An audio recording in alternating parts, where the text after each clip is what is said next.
Anak ka pa naman ng gobernador pero pulubi lang ang pinakasalan mo? Sigaw ng bisitang nakatingin kay Veronica. Habang ang ilan ay humahalakhak, tinuturo ang suot niya ang lumang damit na halatang galing sa ukay. Sayang ka, iniwan ka ng milyonarang fiancé mo.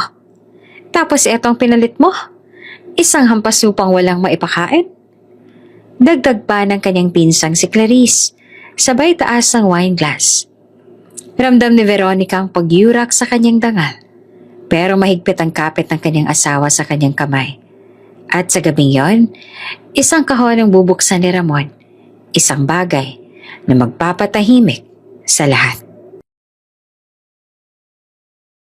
Bago ka pa lang sa channel neto, ibang kwento ni Ate Jane, istorya mo, ikwento ko. Huwag kalimutang pindutin ang notification bell at subscribe button.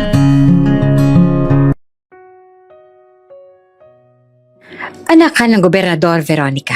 Tandaan mo, lahat ng mata ay nakatingin sa'yo. Iyon ang lagit-laging paalala ng kanyang ina tuwing may social event.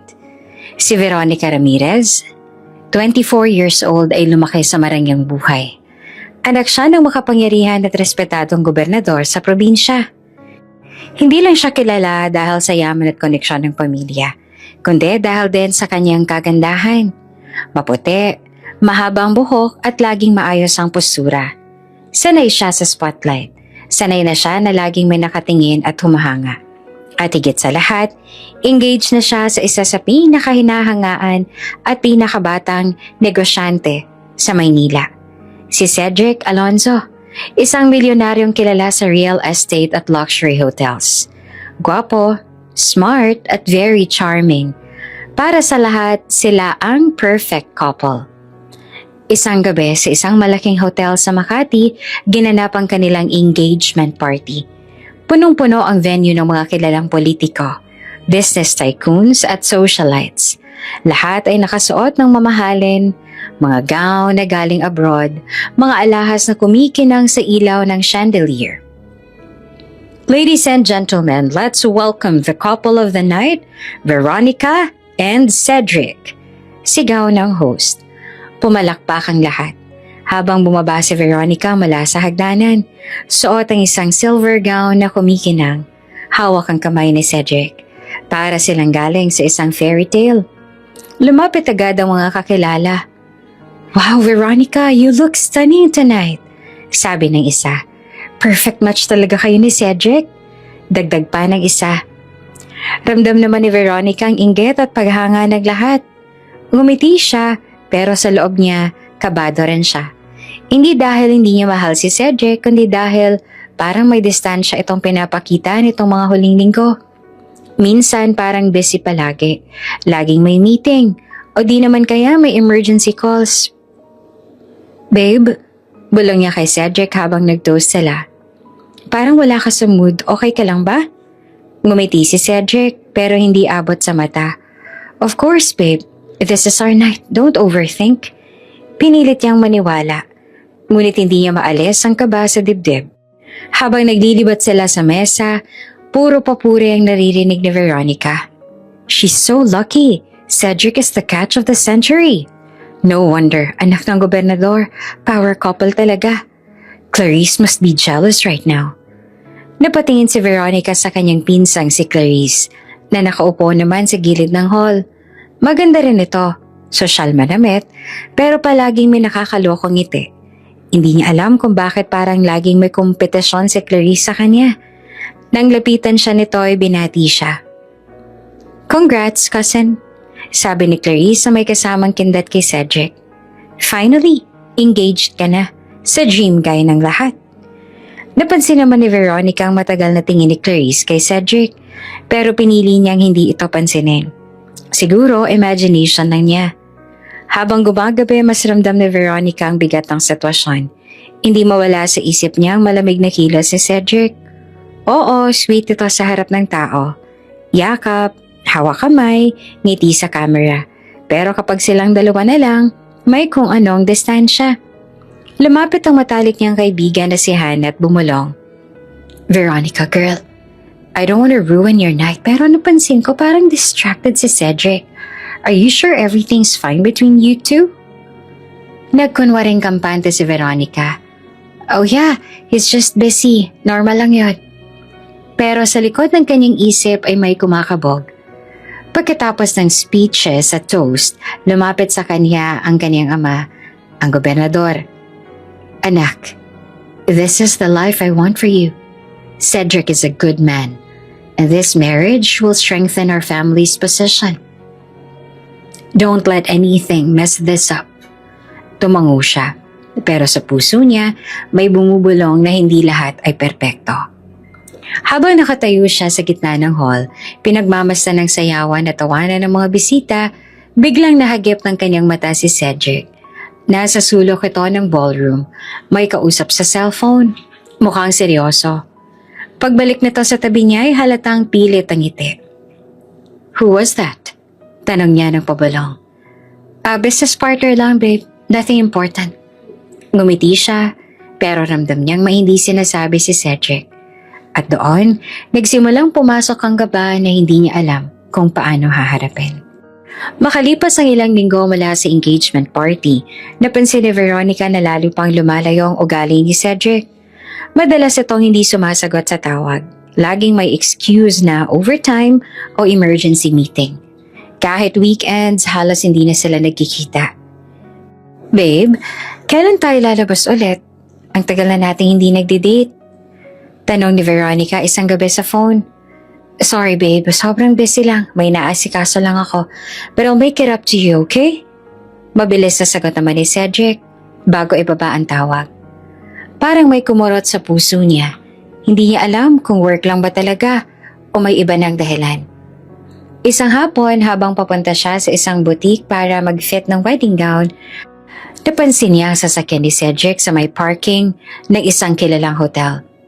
Pamilyar na pamilyar siya sa black luxury car na iyon. Strange. Akala ko may business meeting siya sa Makati. Bulong niya. Kinabahan siya pero nagpa siya siyang sanda ng instinct. Pumasok siya sa hotel lobby. Nagtanong at nalaman niyang nasa penthouse floor si Cedric. Mabilis siyang sumakay ng elevator. At habang umaakyat ang number sa screen, bumibilis ang tibok ng puso niya. Pagdating sa floor, dahan-dahan niyang tinungo ang corridor. At doon nakita niya ang pintong bahagyang nakabukas. Sumilip siya. Para siyang binuhusan ng malamig na tubig sa nakita. Si Cedric, nakahubad ang coat, nakaupo sa sofa. At sa tabi niya ay nakasandal sa balikat nito ang pinsan niyang si Clarice. Nakatawa at nakayakap pa sa braso niya. Cedric, baka mahuli tayo. Mahinang sabi ni Clarice habang humahalik sa pisngi nito. Ngumiti si Cedric. I don't care. She's too naive to find out. Besides, you're the only one I really want. Parang biglang gumuho ang mundo ni Veronica. Nanginginig ang kanyang kamay habang binuksan niya ang tuluyan ng pinto. Cedric! Sigaw niya na halos mabasag ang boses. Nagulat ang dalawa. Agad na tumayo si Clarice. Pero imbes na mahiya, nagtaas pa ito ng kilay. Well, cousin, I guess you now know the truth.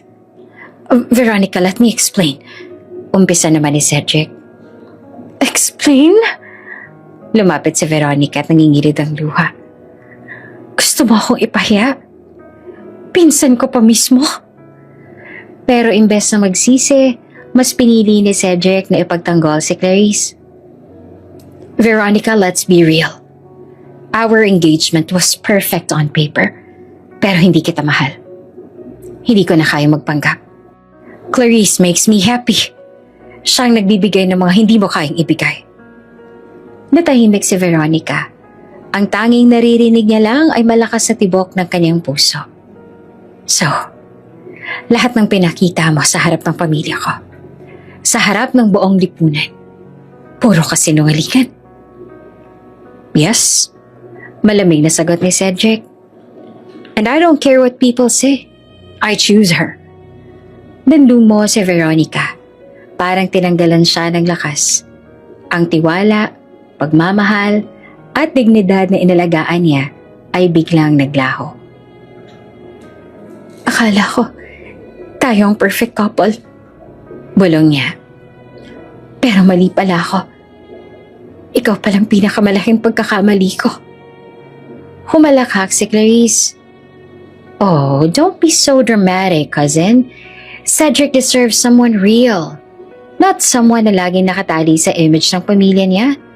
At sorry pero ako talaga ang mas bagay sa kanya. Hindi na nakapagsalita si Veronica. Tumalikod siya, tumakbo palabas ng hotel habang umaagos ang luha. Kinabukasan, kumalat ang balita.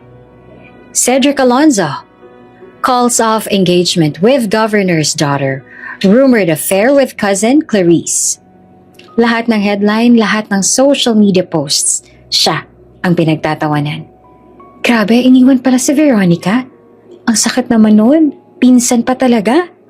Kaya pala cold si Cedric lately, may ibang babae na pala. Kahit saan siya magpunta, pakiramdam niya, lahat ng mata ay nakatingin. Lahat ng tao nakangisi. Sa loob ng bahay nila, halos hindi siya makalabas ng kwarto. Dumating ang kanyang ina at niyakap siya. Anak, I warned you. Pero hindi ko ginusto na masaktan ka ng ganito. Ngunit kahit yakap ng ina, hindi nabawasan ng sakit. Ang dignidad niya, durog na durog. At sa unang pagkakataon sa buhay niya, naramdaman niyang wala siyang halaga. Parang bangungot ang mga sumunod na araw para kay Veronica. Sa bawat pagbukas niya ng cellphone, puro headlines at chismis tungkol sa kanyang nakikita niya. Governor's daughter got dumped. Cedric chose his cousin Clarice over fiancé. From princess to pitiful.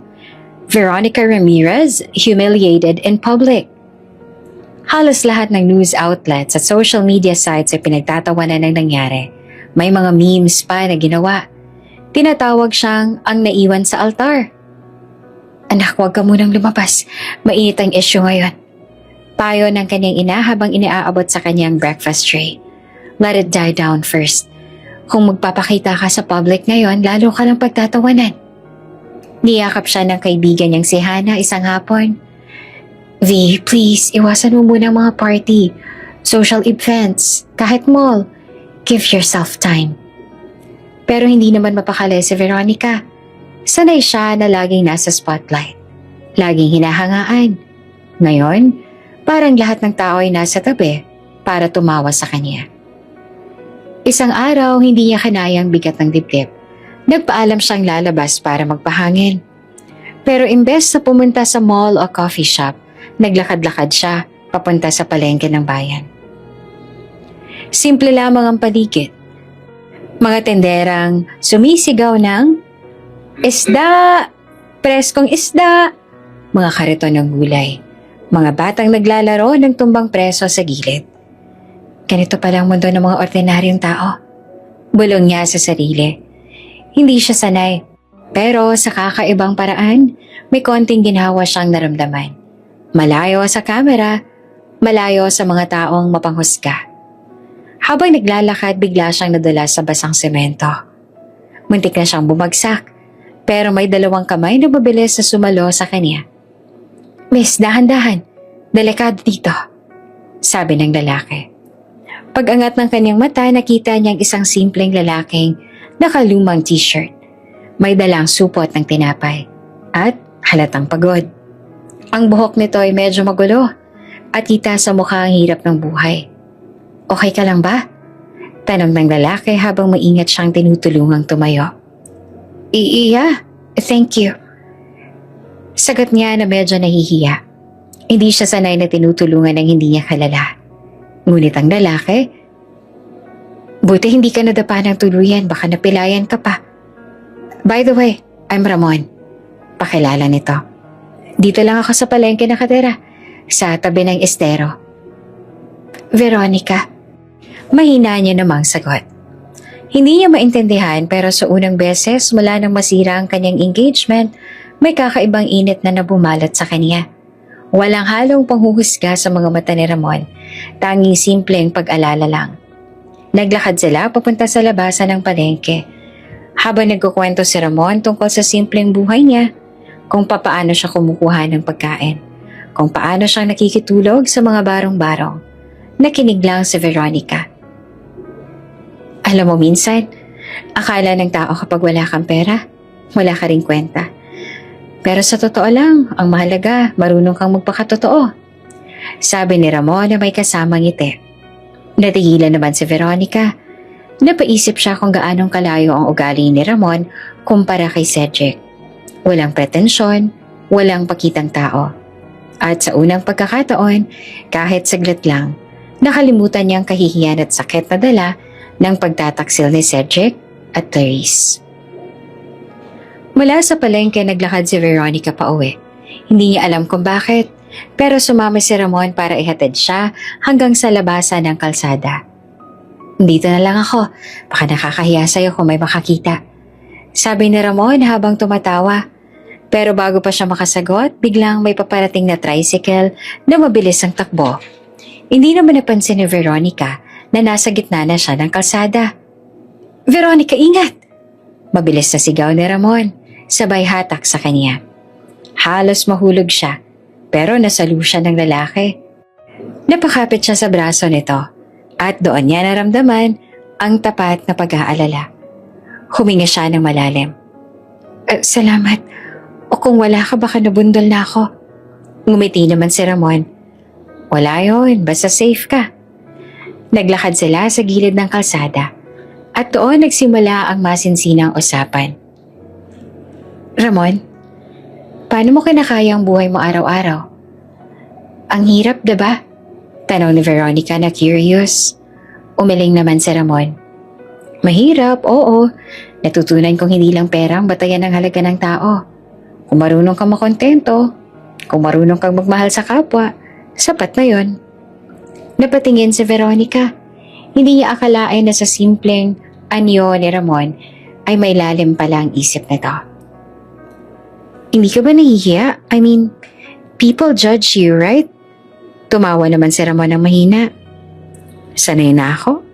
Ang importante, kilala ko ang sarili ko. Wala akong tinatapakang tao. Kaya kahit minsan natutulog ako sa bangketa, payapa pa rin ang loob ko." Tahimik si Veronica. Sanay siya sa mga taong puro image. Puro pagpapakilala ng kayamanan. Ngayon, kaharap niya ang isang taong walang-wala pero merong dignidad at matibay na pananaw. Ang weird. First time ko makausap ng ganito. Someone na walang takot magsabi ng totoo.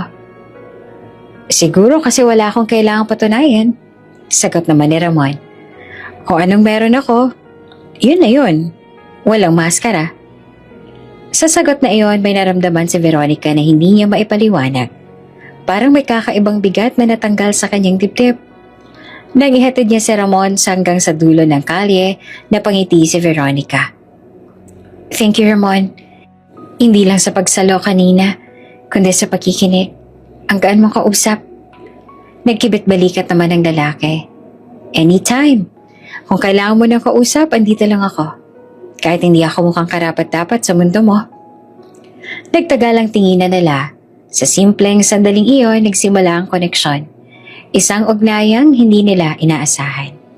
At si Veronica, sa kauna-unahang pagkakataon mula nang siya'y masaktan, muling nakaramdam ng pag-asa. Maghapon na hindi mapakali si Veronica. Nakatitig lang siya sa malaking bintana ng kanilang kwarto.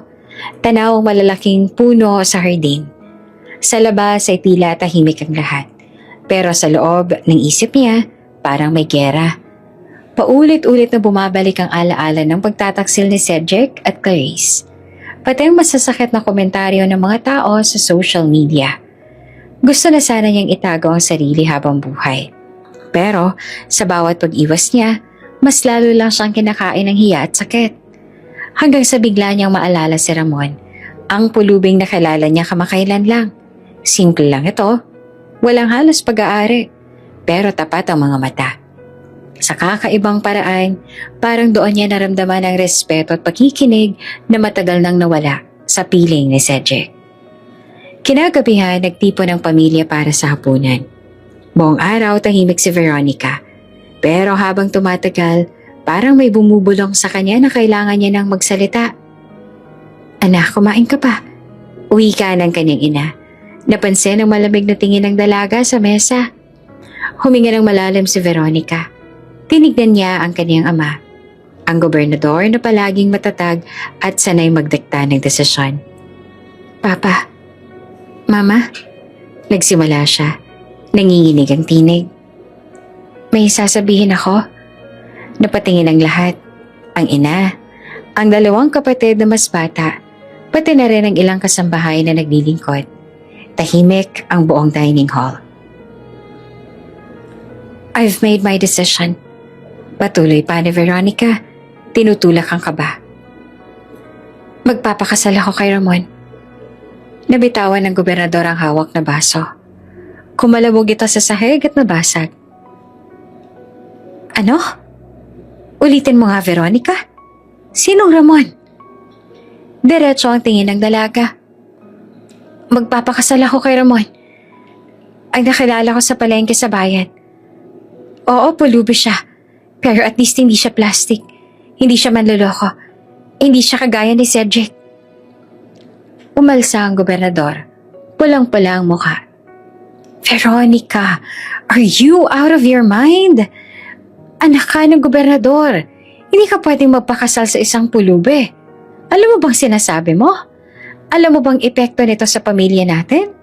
Sa reputasyon natin? Sa buong lipunan? Papa, sagot niya na nangingilid ang luha. Pagod na akong isipin ng reputasyon.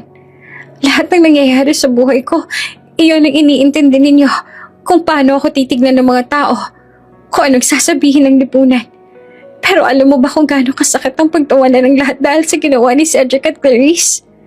Gusto ko lang ng isang taong hindi ako iiwan. Pero anak, iniwan ka nga ng milyonaryong fiancé mo.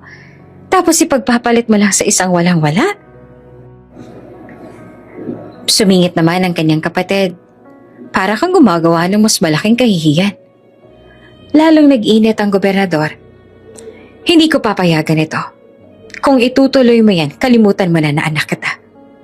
Napayuko ang ina. Halatang hindi makapagsalita. Sa puso niya ay naguguluhan siya kung dapat ba niyang suportahan ang anak o sundin ang asawa. Ngunit si Veronica ay nagmatigas. Tumayo siya mula sa upuan at buong tapang na sumagot. Kahit ano pang sabihin ninyo, I'll stand by my decision. Si Ramon ang gusto kong pakasalan. Kinabukasan, kumalat agad ang balita. Isang tauhan ng pamilya ang nakarinig ng kanilang pagtatalo at nag-leak sa media. Sa loob ng ilang oras, sumabog ang headlines. Governor's daughter chooses a beggar over a millionaire ex-fiancé. From riches to rags, Veronica Ramirez engaged to a street dweller. Scandalous rebellion, political heiress rejects a high society. Nag-trending ang pangalan ni Veronica sa lahat ng social media platforms. May mga memes na ginagawa, may mga influencers na ginagamit ang pangalan niya para magpasikat. Grabe, anak ng gobernador, papakasal lang sa pulubi? Komento ng isa sa Twitter. Is this love or is this lunacy? Sabi naman sa Facebook. Kung ako sa kanya, babalik na lang ako kay Cedric. From sports car to kariton. Ang ilang netizens naman ay natawa. Ang iba ay nagalit at tinawag siyang walang respeto sa pamilya. Ngunit may ilang nagtatanggol din. At least, totoo si Veronica. Kung saan siya masaya, hayaan na natin. Magdamag na hindi nakatulog si Veronica dahil sa dami ng ingay mula sa labas. Pero kahit may halong takot at hiya, may kakaibang kapayapaan din siyang naramdaman. Sa unang pagkakataon, hindi siya sumunod sa dikta ng ama o sa gusto ng lipunan. Pinili niya ang gusto ng puso niya. Nasa veranda siya nang tawagan ng ina. Anak, sigurado ka ba sa gagawin mo? Mahina nitong tanong, may halong pakiusap. Ma, sagot naman ni Veronica, hindi ko alam kung tama o mali. Pero ang alam ko, kay Ramon ko lang naramdaman na hindi ako trophy, na hindi ako accessory para sa pangalan ng pamilya. Sa kanya ako magiging totoong tao. Tahimik naman ang ina. Sa huli, huminga lang ito ng malalim. Kung yan ang gusto mo, anak, sana hindi ka magkamali. At sa mga salitang iyon, mas lalo pang tumibay ang loob ni Veronica. Pagkatapos ng mainit na pagtatalo sa mansyon, malinaw kay Veronica ang desisyon niya. Ipapakasal niya ang sarili kahit sa pulube. Basta mapatunayan niyang hindi pera o impluwensya ang sukatan ng pagmamahal. Ngunit isang bagay ang hindi niya naisip agad. Hindi pa niya ito sinasabi kay Ramon. Kinabukasan, nagpa siya siyang puntahan si Ramon sa barong-barong na tinitirhan nito. Ang daan ay masikip, puro lubak at amoy kanal. Hindi ito ang kinasinayan niyang mundo ng mga magagara at maluluwag na mansyon.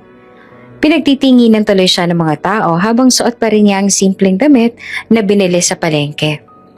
Nadatnan niya si Ramon na nag-aayos ng kahoy na gagamitin para sa maliit na lutuan. Nang makita siya, agad itong umiti. "Veronica, anong ginagawa mo rito?" Tanong ni Ramon na halatang nagulat. Huminga naman ng malalim si Veronica. "Ramon, gusto sana kitang kausapin tungkol sa isang bagay na importante." Naupo sila sa bangkong gawa sa lumang tabla. Tahimik muna ang paligid, maliban sa huni ng mga bata at ingay ng palengke sa di kalayuan. "Ramon," panimula ni Veronica. Diretso ang tingin. "Magpapakasal ka ba sa akin?" Nanlaki ang mga mata ni Ramon. "Ano? Veronica, seryoso ka ba? Anak ka ng gobernador. Pakakasal ka sa isang tulad kong pulube?" Tumango si Veronica. "Alam kong imposibleng pakinggan pero desidido ako. Pagod na akong husgahan ng lipunan. Pagod na akong tingnan na parang trophy. Ikaw lang nakausap ko ng totoo. Ikaw lang naging hindi nagkunwari. Kaya kung pagtatawanan ako ng buong mundo dahil pinili kita, handa ako." Umiling si Ramon. Halatang naguguluhan. "Pero Veronica, wala akong maibibigay sa'yo. Ni singsing, ni bahay, ni matinong damit, wala. Ang kaya ko lang ibigay sa'yo, sarili ko. Baka pagsisihan mo lang balang araw." Ngumiti naman si Veronica. May halong luha. "Hindi ko naman kailangan ng yaman, Ramon. Hindi ko kailangan ng titulo. Ang kailangan ko lang ay isang taong hindi ako iiwan at lolokohin. At nakita ko yun sa'yo." Tahimik si Ramon sandali. Ramdam ang bigat ng sitwasyon. Sa huli, tumango siya. "Kung sigurado ka sa akin, wala na akong masasabi." "Oo, Veronica, pakakasalan kita." Nakahinga si Veronica ng maluwag. Sa unang pagkakataon, mula nang iniwan siya ni Cedric, ramdam niya ang tunay na kapanatagan. Mabilis na kumalat ang balita. Sa loob ng ilang araw, itinakda ang kasal sa isang maliit na kapilya sa baryo. Walang ingranding imbitasyon, walang media coverage na kontrolado. Pero maraming nakikisawsaw, lalo na ang mga kalaban sa politika ng kanyang ama. Dumating sila para makita mismo ang kabulastugan ng anak ng gobernador. Dumating naman si Veronica na kasuot ng simpleng buting bestida na tinahe ng isang mananahe sa baryo. Sa halip na limousine, isang tricycle ang nagatid sa kanya sa simbahan. Si Ramon naman, nakabarong na halatang luma ngunit malinis.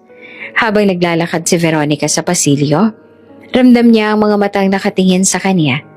May mga nakangiti. Ngunit hindi dahil masaya sila para sa kanya, kundi dahil naaaliw sila sa iskandalo. Naroon si Cedric at Clarice, parehong nakabihis ng mamahalin. Parang nanonood lang sila ng palabas. Nang matapos ang misa at lumabas na ang bagong kasal, hindi naman napigilan ng ilan ang pang-uuyam. "Grabe, anak ng gobernador? Ito lang palang ending? Pulubing pinakasalan." Bulong ng isang babae na nakapula. "From diamonds to, anong tawag dyan? Basurang singsing?" Biro pa ng isa. Sabay tawa. Lumapit naman si Cedric at nakangisi. "Congratulations, Veronica. From a private jet to jeep rides. From a 5-star hotels to, barong-barong honeymoon? I'm impressed." Tumawa ang karamihan. Lalo na nang sabayan ni Clarice. "Cousin, Kung gusto mo ng simpleng buhay, dapat sinabi mo na. Ang dami naming staff na mas presentable kesa sa pulubing lalaking to. Halos mabingin si Veronica sa tawanan ng mga tao. Ngunit bago pa siya tuluyang masaktan, hinawakan siya ni Ramon sa kamay at tumayo sa harap ng lahat. Alam kong maraming nandito para pagtawanan kami. Malakas ang sabi ni Ramon. Oo, pulubi ako. Oo, wala akong kayamanan. Pero may isang bagay akong hawak na hindi matutumbasan ng pera ninyo. Ang katapatan ko kay Veronica. At habang buhay ko ay ang ipaglalaban. Tahimik ang ilang tao, ngunit naroon pa rin ang mga mapang-asar na ngiti. Hindi ko alam kung bakit ang hirap tanggapin ng iba na ang pagmamahal hindi sinusukat ng bank account. Pero tandaan ninyo, mas pipiliin ko pang maging pulubi na tapat kesa maging mayaman na manloloko. Bumaling siya kay Cedric, diretso ang tingin. Oo, ikaw ang tinutukoy ko. Natahimik ang lahat. Si Cedric, pilit na ngumiti pero halata ang inis. Si Clarice naman ay nagkunwaring hindi apektado. Pero kitang-kita ang pamumula ng pisngi niya. Sa maliit na covered court ng barangay, ginanap ang handaan. Pansit, pritong manok at ilang soft drinks lang ang handa. Pero dama ang kasiyahan ng mga totoong nakiramay at sumusuporta. Habang magkatabi silang kumakain, bumulong si Veronica kay Ramon. Tama bang ginawa ko? Ngumiti si Ramon, pinisel ang kamay niya. Kung mali man, at least mali tayong dalawa. Pero sa akin, tamang pinili mo. At sa kabila ng lahat ng panunuya at halakak, dama ni Veronica ang kakaibang kapayapaan. Oo, pinagtatawanan siya ng mundo. Pero sa piling ni Ramon, nararamdaman niyang hindi siya nag-iisa. Pagkatapos ng kasal na ikinatawan ng lipunan, nagsimula na ang bagong kabanata ng buhay ni Veronica. Ang buhay na malayo sa ginhawa at marangyang mundo na nakasanayan niya. Tumira sila ni Ramon sa maliit na barong-barong sa gilid ng isang eskinita. Mababa ang bubong, butas ang dingding, at kapag umuulan ay pumapasok ang patak ng tubig. Para kay Veronica, ito ang unang beses na naranasan niyang matulog nang walang aircon. Walang malambot na kama, walang katulong na mag-aasikaso sa kanya. Ngunit dahil sa pagmamahal niya kay Ramon, pinilit niyang tanggapin ang lahat. Maaga pa lang nagising si Veronica sa ingay ng mga tindero sa palengke at sa tilaok ng manok. Napatingin siya sa paligid at napangiti. Ibang-iba sa mansyon ng kanyang pamilya. Pero may kakaibang init. Good morning, bati ni Ramon. Hawak ang tabo habang nag-iigib ng tubig sa poso. Gusto mo bang sumama? Para maranasan mo rin. Nagdalawang isip si Veronica. Noon, bottled water at mineral lang iniinom niya. Pero ngayon, siya mismo ang kailangang magdala ng tubig sa maliit na timba. Pagod na agad siya matapos ang dalawang balde. Pero proud siya sa sarili. Ay nako, hindi ko akalaan ganito pala kahirap. Sabi niya na pawis sa pawis. Pero kinaya mo, sagot ni Ramon, sabay punas ang pawis sa noon niya gamit ang panyo. Kinahapunan, sinubukan ni Veronica na magluto para kay Ramon. Hindi siya marunong magluto. Sanay lang siyang umupo sa hapag at kumain ng mga pagkain niluluto ng mga chef. Ngayon, siya mismo ang nasa harap ng maliit na kalan. May dalang pakete ng instant noodles. Pakuluan lang ng tubig tapos lagay ng noodles, diba? Bulong niya sa sarili. Naiwan niyang nakasindi ang apoy ng matagal habang nag-uusap sila ni Ramon tungkol sa mga kapitbahay. Hindi niya napansin na halos dumikit na sa kawali ang noodles at unti-unti nang umuusok. Veronica! Sigaw ni Ramon at agad na tumakbo papalapit. Ay! Hiyaw niya sabay patay ng kalan. Nagtawanan ng mga kapitbahay na nakasilip sa bintana. Nahiya naman si Veronica na mula ang pisngi niya. Pasensya na Ramon, nasunog ko. Mahinang tawa niya. Parang gusto niyang maluha sa kahihiyan. Pero imbes na mainis, kinuha ni Ramon ang kawali. Tinikman ang halos itim na noodles at ngumiti. Masarap pa. Perfect. Ha? Nasunog na nga eh. Kahit anong luto mo, kakainin ko. Basta ikaw ang nagluto, Veronica. Napaghalgalpak naman ng tawa si Veronica. Grabe ka, niloloko mo lang ako. Umupo si Ramon at kumain pa ng isang subo. Hindi, seryoso ako. Mas masarap pa to kaysa sa lahat ng niluto ng mga mamahaling chef. Kasi para sa akin, pinaghirapan mo to. Doon napuno ng tawanan ng maliit na barong-barong. Kahit amoy sunog ang paligid, para kay Veronica, iyon ang isa sa pinakamasayang hapunan na naranasan niya. Lumipas ang mga araw, natuto si Veronica ng mga bagay na hindi niya inakalang gagawin niya. Natutunan niyang magluto ng itlog, maglaban ng damit gamit ang kamay, at makipagtawaran sa palengke. Manang, bawasan mo naman kahit 5 piso. Pakikipagtawaran niya sa tenderang nagbebenta ng gulay. Ha? Anak ka pa naman ng gobernador, tumatawad ka. Biro ng tendera. Napangiti lang si Veronica. Hindi na ako anak ng gobernador dito, Manang. Asawa na ako ng isang simpleng lalaki. Kaya dapat marunong na rin akong tumawad. Napahalakha ka mga tao sa paligid. Dahan-dahan, natutunan siyang makihalubilo sa mga simpleng mamamayan na dati hindi niya pinapansin. Sa kabila ng lahat ng hirap, nakita naman ni Veronica ang kagandahan ng puso ni Ramon. Hindi man ito mayaman, lagi siyang inuuna ni Ramon. Lagi siyang may kasamang pag-aalaga, pagpoprotekta at mga biro na nagpapagaan ng bigat ng sitwasyon. Minsan habang magkasama silang naglalakad sa palengke, nakita nilang isang batang namamalimos. Agad na ibinigay ni Ramon ang barya sa bulsa.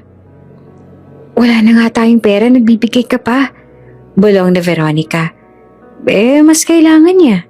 Tayo kakain pa rin mamaya. Siya baka hindi na. Tiningnan ni Veronica si Ramon at napangiti.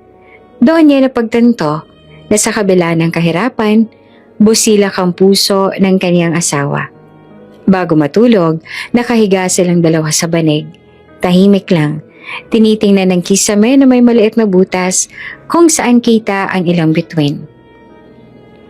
Ramon, mahina niyang sabi. Pasensya ka na kung minsan parang hindi ako bagay dito. Nahihirapan ako pero sinusubukan ko. Humarap naman si Ramon sa kanya at hinawakan ng kamay niya. Hindi mo naman kailangang maging perpektong asawa. Ang gusto ko lang, yung kasama ko kahit gaano kahirap. At ikaw yon. Naluha si Veronica. Napakapit siya kay Ramon at bumulong. Salamat Salamat sa lahat. Sa lahat ng nang-iwan, ikaw lang pumili na manatili. At doon sa barong-barong, nag-isa ang 2 taong tunay na may pagmamahal. Kahit wala silang marangyang pagkain o mamahaling damit. Dama nila ang kayamanang higit pa sa ginto, ang kayamanan ng tunay na pagmamahal. Tahimik ang hapon sa maliit na barong-barong. Nakaupo si Veronica at si Ramon sa harap ng bahay, kumakain ng pritong tuyo at kamatis. Para kay Veronica, simple man ang pagkain, damang-dama niya ang saya. Lalo na't kasama niya si Ramon na laging nagpapagaan ng lahat. Ngunit ang katahimikan ay biglang nagulo nang may isang mamahaling sasakyan na huminto sa harap ng makipot na eskinita. Napalingon ng mga tao, nagbubulungan at napaatras pa ang ilang bata. Mabagal na bumaba mula sa itim na kotse si Cedric. Nakaputing polo, suot ang mamahaling relo at may mga ngiti sa labi na puno ng kumpiyansa. Veronica! Tawag niya na parang wala silang pinagmulan. Pwede ba tayong mag-usap? Nagulat naman si Veronica. Halos mahulog ang kutsara sa kamay niya. Hindi siya makapaniwala na muling makikita si Cedric sa harap niya. Ang lalaking minsan ay minahal niya, ngunit siya ring sumira ng kanyang dangal. Anong ginagawa mo rito? Malamig niyang tanong. Ngumiti naman si Cedric, halatang sanay pa rin makuha ang gusto niya. Veronica, napag-isip-isip ko. Ginawa kong malaking pagkakamali. Dapat, ikaw ang pinili ko at hindi si Clarice. I'm here to fix everything. Fix everything? Natawa si Ramon. Tumayo at humarap. Ikaw ang sumira sa kanya. Tapos ngayon babalik ka lang na parang wala lang? Hindi naman pinansin ni Cedric si Ramon. Sa halip, inilabas niya ang susi ng kotse at isang maliit na kahon mula sa bulsa. Binuksan niya ito. Isang mamahaling singsing na kumikislap sa ilalim ng araw. Veronica, bumalik ka na sa akin. Ibabalik ko ang lahat. Yaman, dangal, at buhay na nararapat para sa'yo. Alam mong hindi ka bagay dito. Natahimik ang paligid. Ang mga kapitbahay nanonood sa gilid. Parang nag-aabang kung anong isasagot ni Veronica. Sandaling natigilan si Veronica. Naaalala niya ang mga gabi sa mansyon, ang marangyang parties, ang mga kaibigan na minsang humanga sa kanya. Pero kasabay ng alaala, bumalik din ang sakit. Ang pagtawa ng lipunan ng iwan siya ni Cedric at ang pagkatuklas na karelasyon nito ang sariling pinsan. Tiningnan niya si Ramon, nakatingin din sa kanya, hindi nagsasalita. Pero baka sa mata ang takot na baka iwan siya. Huminga ng malalim si Veronica at tumayo. Cedric, tama ka sa isang bagay. Hindi ako bagay dito. Pero mas hindi ako bagay sa'yo. Nagulat si Cedric. Ano? Akala ko noon, ang sukatan ng halaga ko ay nasa mga alahas, sa mga mamahaling kotse, at sa mga taong nakapaligid sa akin. Pero simula na makilala ko si Ramon, natutunan kong hindi kayamanan ng sukatan ng pagmamahal. Tinanggap niya ako kahit durog na durog ako. Samantalang ikaw, tinalikuran mo ako nung pinakakailangan kita. Hinila ni Veronica ang kamay ni Ramon at mariing hinawakan. Kaya ako iniisip mong babalik ako sa'yo. Nagkakamali ka.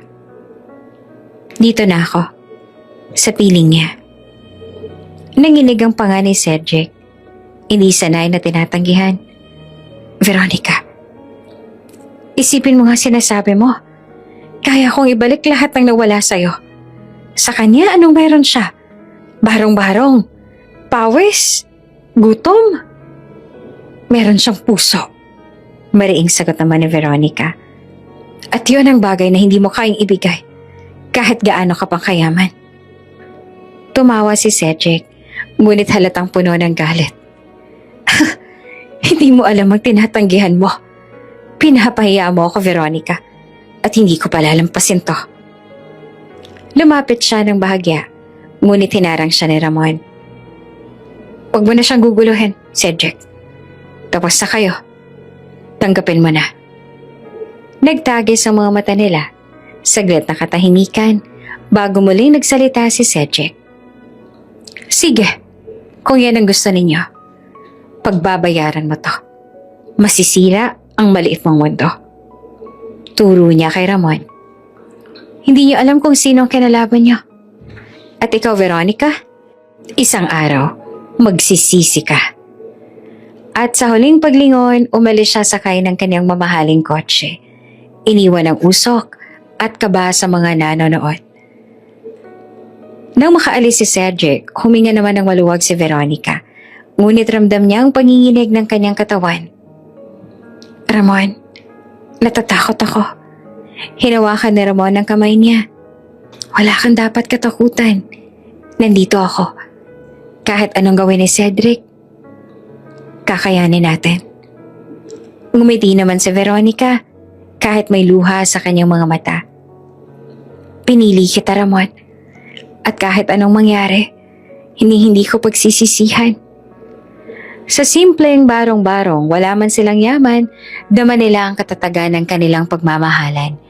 Ngunit sa malayo, si Cedric ay puno ng galit at panibugho. Nagbalak na ng susunod na hakbang. At doon nagsimula ang banta ng isang bagong laban. Isang laban na susubok sa kanilang pagmamahal at sa kanilang lakas laban sa kapangyarihan ng isang taong sanay makuha ang lahat ng kanyang gusto. Tahimik ang mga sumunod na araw matapos ang pagbabalik ni Cedric. Pinilit ni Veronica na bumalik sa normal na buhay kasama si Ramon. Magluto, mag-igib, mamalengke. Sa tuwing tumatawa sila ng magkasama, parang nakakalimutan niya ang mga pangako ng paghihiganti ni Cedric. Pero isang bagay ang hindi niya maipaliwanag. May mga kakaibang nangyayari na unti-unting gumugulo sa isip niya. Isang hapon galing siya sa palengke, bitbit ang basket ng gulay. Habang naglalakad siya pa uwi, napansin niya na may dalawang lalaki na kasunod sa kanya. Hindi pamilyar ang mga ito. Suot ng simpleng damit, pero may kakaibang tingin sa mga mata. Pagliko niya sa kanto, bumilis ang lakad niya. Nang lumingon siya ay andun pa rin sila. Kinabahan si Veronica. Ngunit biglang lumabas si Ramon mula sa isang tandahan at kinawayan siya. "Veronica!" sigaw nito. Nang makita ng dalawang lalaki si Ramon, agad silang nagkatinginan at naglakad palayo. Parang wala lang. Napakunot ang noo ni Veronica. "Okay ka lang?" tanong ni Ramon habang inaabot ang bitbit niya. Okay lang." Sagot naman niya kahit hindi mapakali ang puso. "Pero kanina may mga lalaking parang nakasunod sa akin." Ngumiti lamang si Ramon, pero hindi umabot sa mga matang ngiti niya. Baka nagkataon lang." Hindi na siya nagsalita pa. Pero ramdam niya na may mali. Ilang gabi ang lumipas, hindi pa rin mawala sa isip ni Veronica ang nakita niya. Kaya isang gabi, kunwari natutulog siya ng maaga. Pero nang maramdaman niyang bumangon si Ramon at dahan-dahang lumabas ng bahay, sinundan niya ito. Tahimik siyang naglakad at halos pigilan ng paghinga, habang nakatanaw sa anino ng kanyang asawa. Dumiretso si Ramon sa isang madilim na bahagi ng eskinita, malapit sa lumang warehouse. Doon ay may nakatayo na isang lalaki. Matangkad, nakaitim na jacket at parang kanina pa naghihintay. Nang magkita sila ay nagkamayan sila agad at parang may ibinigay na maliit na envelope kay Ramon. "Sigurado ka rito?" tanong ng lalaki. Narinig ni Veronica ang mababang boses. "Oo," sagot ni Ramon. Hindi pa siya handa. "Huwag muna." Kinalabutan si Veronica. Hindi niya alam kung anong pinag-uusapan nila, pero malinaw, may tinatago si Ramon sa kanya. Mabilis siyang umalis bago siya makita. Nang makabalik siya sa bahay, halos hindi siya makahinga sa kaba. Pagbalik ni Ramon, makalipas ang ilang minuto, kunwari tulog siya. Pero sa loob niya, puno na ng tanong ang kanyang isipan. Kinabukasan, hindi na mapakali si Veronica. Habang nag-iigib, bigla niyang naisip ang misteryosong lalaki na kausap ni Ramon. Sino yon? At anong laman ng envelope? "Veronica, ayos ka lang?" tanong ni Ramon habang nakatingin sa kanya. Nagpilit siyang ngumiti. Oo, pagod lang siguro." Pero sa loob niya ay naglalaban ng dalawang damdamin. Ang tiwala niya sa asawang minahal niya at ang takot na baka may malalim itong sekreto na hindi niya alam. Habang naglalakad sila pa uwi mula sa palengke, napansin ni Veronica na may isa na namang estrangherong nakatingin sa kanila mula sa di kalayuan. Nang magtagpo ang kanilang mga mata, bigla itong umiwas at naglakad palayo. "Ramon," maingat niyang tanong, "may kilala ka ba sa mga taong sumusunod sa atin? Kanina may napansin na naman ako." Saglit na natigilan si Ramon bago sumagot. "Wala, imagination mo lang yan. Marami lang talagang tao dito." Pero alam ni Veronica, hindi iyon guni-guni. Kinagabihan, nakahiga siya sa banig habang si Ramon ay mabilis na nakatulog. Pinagmasdan niya ito. Ang mukha nito ay payapa. Ang hinga nito ay mabigat dahil sa pagod. "Bakit parang may tinatago ka sa akin, Ramon?" bulong niya sa isip. Naaalala niya ang mga salitang narinig niya sa lalaki. Hindi pa siya handa. "Huwag muna." Sino ang tinutukoy niya? Siya ba? Anong hindi pa siya handang malaman? Pumikit si Veronica, pero hindi siya dadalaw ng antok. Ang puso niya ay naguguluhan. Kaya ba siya pinili ni Ramon dahil mahal talaga siya nito? O may mas malalim pa itong dahilan? Kinabukasan, habang kumakain sila ng almusal na lugaw, hindi niya na napigilan. "Ramon, Mahinahon niyang sabi. May gusto sana akong itanong. Saan ka pumupunta tuwing gabi? Nagulat si Ramon. Sandaling napatigil ito bago ngumiti. Wala. Naglalakad-lakad lang. Para makapag-isip-isip. Bakit? Gusto sana sabihin ni Veronica ang totoo na nakita niya ito kasama ng misteryosong lalaki na narinig niyang pag-uusapan nila. Pero pinili niyang manahimik. Wala lang. Nag-aalala lang ako. Hinawakan naman ni Ramon ang kamay niya. Wala kang dapat ipag-alala. Ligtas ka sa akin, Veronica. Ngumiti siya pero hindi mawala ang bigat sa kanyang dibdib. Alam niyang may hindi sinasabi si Ramon at sa bawat araw na lumilipas, lalo lang lumalalim ang kanyang kutob. May malaking lihim na tinatago ang lalaking pinili niyang mahalin. At iyon ang unang lamat sa tiwala.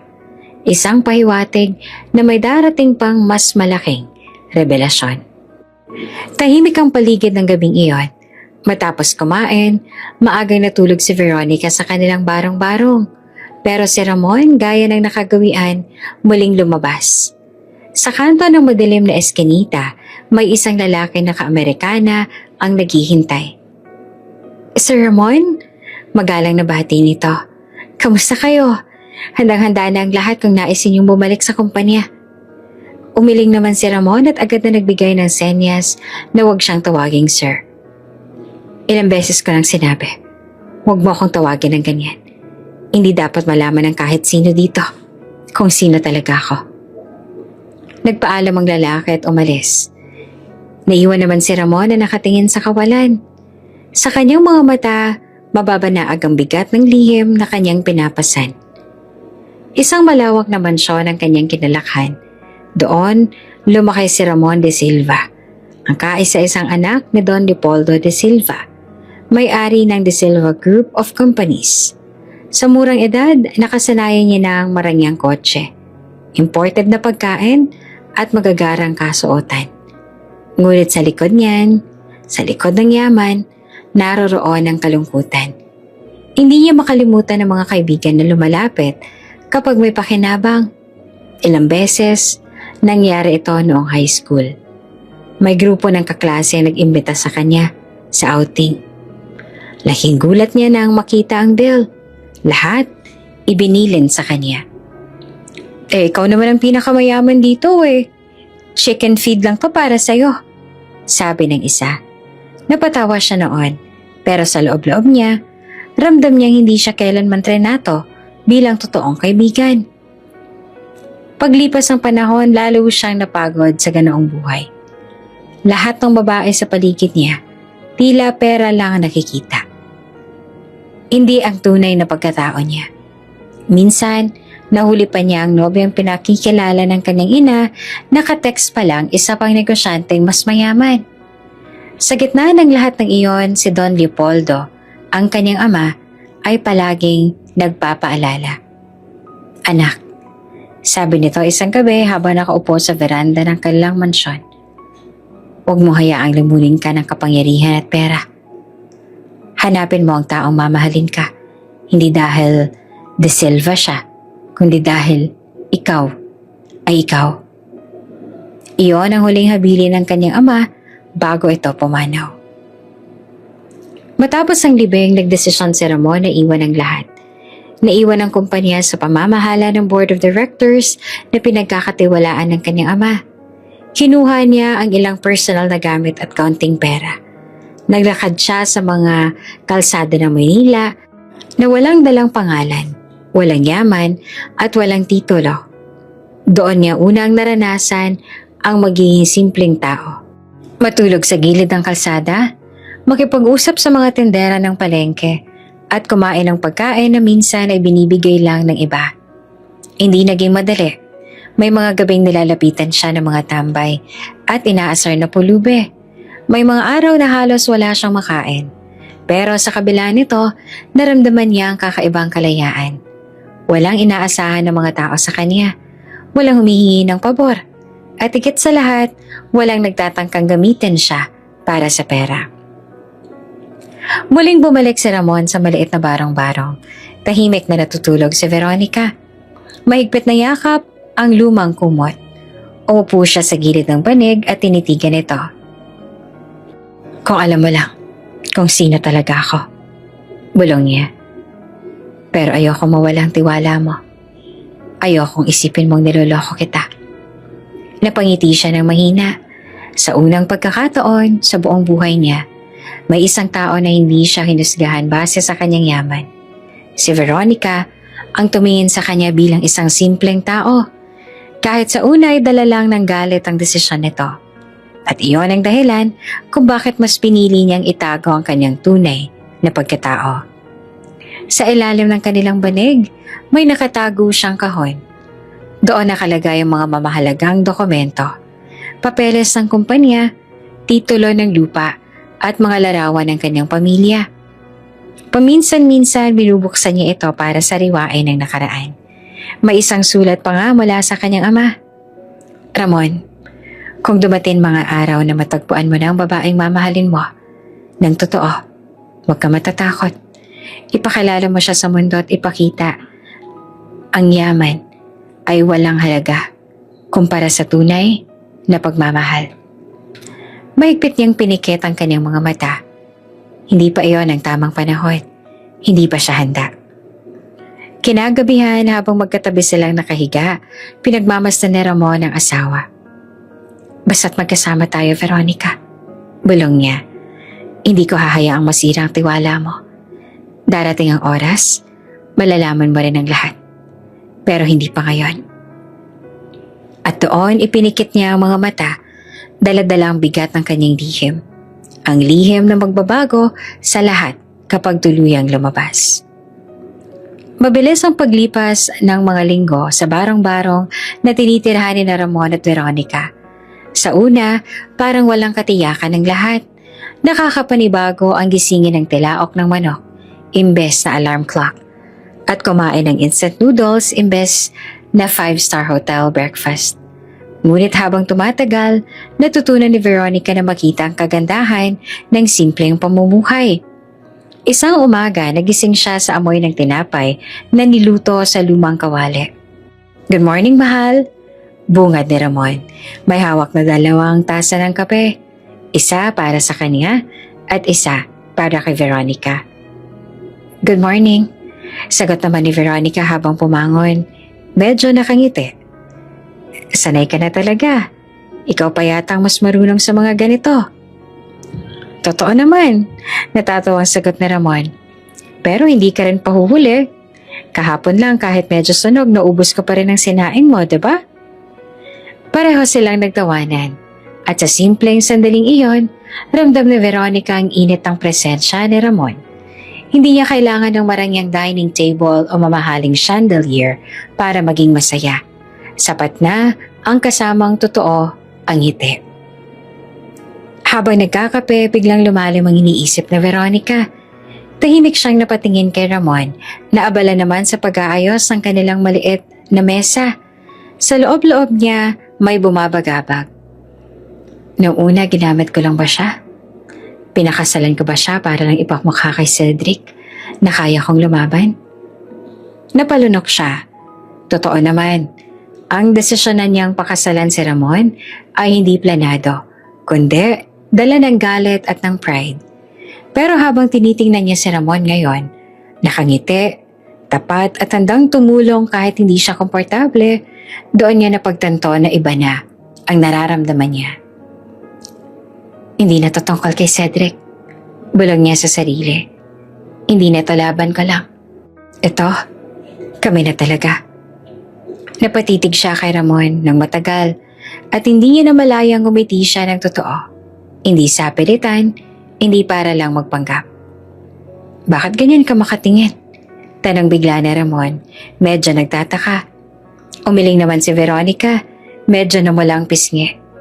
Wala lang. Iniisip ko lang, buti pumayag kang pakasalan ako kahit alam mong nagpapanggap lang ako dati dahil sa natapakan ng pride ko. Veronica, sagot naman ni Ramon, seryoso siyang tinitigan. Hindi ko kailanman naramdaman na napilitan ako. Sa totoo lang, Matagal ko nang ipinagpapasalamat na binigyan mo ako ng pagkakataon. Pero Ramon, napabuntong hininga si Veronica. Hindi ba parang ginamit ng kita nung una? Para patunayan na kaya kong ipamukha kay Cedric na hindi ako matatalo. Hindi ba parang unfair yun sa'yo? Tahimik si Ramon saglit bago ngumiti. Alam ko, nararamdaman ko rin yun nung una pero hindi na yun ang mahalaga ngayon. Ang mahalaga, nandito ka. Nandito tayo. At kahit anong dahilan pa noong una, ang totoo yung ngayon. Mahal kita, Veronica. Nanlaki ang mga mata ng Veronica. Hindi iyon ang unang beses na narinig niya ang salitang mahal. Pero ibang-ibang bigat ngayon. Hindi lamang simpleng pahayag. Ramdam niya ang katotohanan sa bawat salita ni Ramon. Huminga siya ng malalim bago sumagot. Halos mahulog ang luha niya sa gilid ng kanyang mga mata. Mahal din kita, Ramon. Noon, akala ko ginagamit na kita para makalimot pero ngayon, hindi na. Ikaw na talagang mahal ko. Nagyakapan silang dalawa. Mahigpit at tila ba ayaw nang maghiwalay. Sa yakap na yon nawala lahat ng pagdududa ni Veronica. Sa kabilang banda, ramdam na rin ng pamilya ni Veronica ang kakaibang glow niya. Isang gabi pumunta si Doña Isabel, ang ina ni Veronica. Dala ang ilang grocery items. Anak, kamusta ka dito? Hindi ka ba nahihirapan? Tanong niya habang pinagmamasa ng maliit na barong-barong. Medyo mahirap, ma. Sagot naman ni Veronica, pero nakangiti. Pero masaya ako kasi kasama ko si Ramon. Napatingin naman si Doña Isabel kay Ramon, na abala naman ngayon sa pagbitbit ng mga dala niya. May kakaibang respeto at tiwala ang nakita niya sa mga kilos ng lalaki. Alam mo, Iha, mahina niyang bulong kay Veronica. Ibang ngiti mo ngayon. Noon kahit anong alahas at gown ang isuot mo, parang kulang pa rin. Pero ngayon parang kompleto ka. Napangiti si Veronica. Totoo ang sinabi ng kanyang ina. At iyon ang hindi maibigay ng yaman ni Cedric noon. Ang pakiramdam ng pagiging buo. Kinagabihan nagluluto sila ng ulam. Adobo sana, pero dahil sa sobrang init ng apoy, medyo nasunog ang ilang parte ng karne. Naku, sorry Ramon. Natawa naman si Veronica habang nagtatakip ng mukha. Wala na naman akong alam sa kusina. Pero imbes na mainis, kumuha si Ramon ng isang piraso at kinain. Masarap. May special flavor ng pagmamahal. Loko, hagikik ni Veronica. Sabay hampas ang kutsara sa braso niya. Nagkatinginan sila at sabay na tumawa hanggang sa nadapa si Veronica sa balikat ni Ramon. Sa gabing iyon, kahit simpleng adobo at kanin lang ang nasa hapag, pakiramdam nila ay hari at reyna sila sa sarili nilang kaharian. Doon tuluyang napagtanto ni Veronica, hindi siya nabubuhay kay Ramon para lang makaganti kay Cedric. Nabubuhay siya kay Ramon dahil siya mismo ang kaligayahan at katahimikan niya. At higit sa lahat, natagpuan niya ang pagmamahal na matagal niyang hinanap. Hindi sa yaman, hindi sa titulo, kundi sa isang pusong marunong magmahal ng totoo. Tahimik at payapa ang mga huling linggo sa buhay ni Veronica at Ramon. Sa simpleng barong-barong nila, natutunan na nilang i-enjoy ang mga maliliit na bagay. Ang pagtawa sa pagkasunog ng ulam, ang pagtulong sa kapitbahay, at ang paglalakad sa palengke na magkahawak ang kamay. Pero sa kabilang banda, may dalawang taong hindi pa rin matahimik, sina Cedric at Clarice. Hindi pa rin ako makapaniwala na pinili niyang pulubi kesa sa'yo. Inasasabi ni Clarice habang nakahiga sa sofa ng condo unit nila. Hindi siya pwedeng manalo. Malamig na tugon naman ni Cedric. Kung iniwan niya ako para sa kahihiyan, sisiguraduhin kong masisira ang pangalan niya sa buong lipunan. At doon nagsimula ang plano. Ginamit nila ang koneksyon nila sa media at higit sa lahat, ang mga luma nilang litrato. May kuha noon sina Veronica at Cedric sa isang restaurant. Magkatabi, magkahawa kamay at parehong nakangiti. May isa pa silang picture sa isang gala. Magkasayaw at tila malapit na malapit sa isa't isa. Inedit nila ito para magmukhang recent. Pinalitan ng petsa ng mga file at gumawa pa si Clarice ng fake video kung saan pinagsama-sama ang clips para magmukhang nag-date sina Veronica at Cedric ngayong kasal na siya kay Ramon. Perfect, ngisi ni Clarice. Kapag kumala to, walang maniniwala na mahal niya si Ramon. Ang makikita lang ng tao, isa siyang babaeng iniwan at bumalik sa ex. Kinabukasan, pumutok ang balita ng online. Headline: Mrs. Veronica na anak ng gobernador, nakikipagkita sa ex na negosyante. Kasabay nito ay kumalat ang mga pictures at video. Agad na nag-trending ang pangalan ni Veronica sa mga group chats, sa social media at sa mga chismis sa palengke. Lahat pinag-uusapan siya. Grabe, nakikipag-date pa rin sa ex. Sabi naman ng isang nagtitinda ng gulay. Kawawa naman ng asawa, loyal pa naman siya. Sagot ng isa. Ayan kasi, akala niya love story. Pera at pride lang naman pala. Dagdag pa ng isang matandang customer. Ang mga taong dati humahanga sa tapang ni Veronica, ngayon ay bumaling sa kanya.